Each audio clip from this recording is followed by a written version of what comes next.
Isang napakaganda at mapagpalang araw na naman po sa ating lahat. Ngayong umaga po ay walang pasok itong dalawang chipmunks. Kaya tuturuan ko po sila kung paano magpakain itong dalawang kambing, or ang tinatawag po dito sa amin sa Bisaya na tugway. Kaysa naman po palagi silang nakaharap sa kanilang mga gadgets, ay ito na lang po ang naisip kong banding para makaiwas sa ganoong mga gawain at matuto sa mga gawaing bahay. Ito po palang nakaitim ay ang anak ko, at itong isa naman ay ang aking pamangkin. At sa nakikita ko po sa kanila ay parang nag-i-enjoy pa sila at parang excited sila sa kanilang gagawin. Ang dalawang kambing po na ito ay mga kambing ni Mama na bigay naman ni Brother Ralph para sa kanya.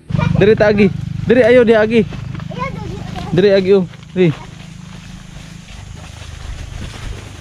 Ali bibi. Diri.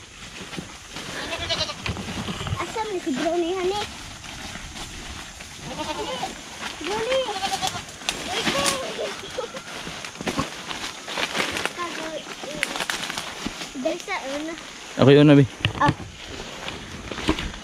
Papa una. Ay muna gusto. Una na lang sila. Na ano kang? Una na lang sila. Ay! Oh.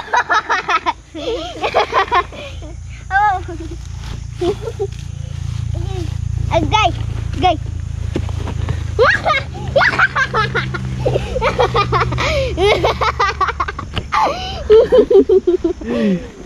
Tara.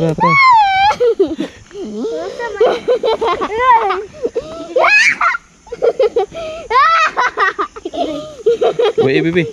Simula po ngayong buwan na ito ay mahal po ang kilo ng kakao. Nagre-range po siya ng 300 pataas per kilo. At depende pa po yan sa buto. Kung malaki yung buto, mas mahal ang kilo ng kakao. At ang pinatuyong buto ng kakao po ay dinideliver or ine-export papuntang Singapore. At kapag po na-process na doon sa Singapore, pagbalik ng Pilipinas ay naging tsokolate na.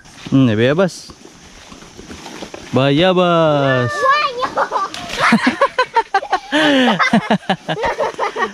Bayabas, tegana bayabas oy.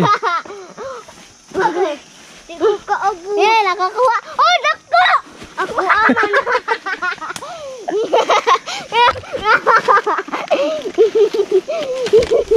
Papa. Tara, gikaon sa ko ano? Langgam. Papa. Sayang. Tumbok. Asa man? Tumbok ayo. Tara oh. Pero gikaon sa kuan? Sayang. Tilawad. Kani una pa oh. Oh. Napa jud oh. Sao? Ano tumbok? Gusto ko na. Asa? Kana ako. Kana. Tumbok.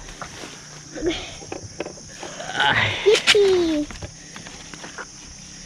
Tuyok. Avocado. Papa, avocado papa. True.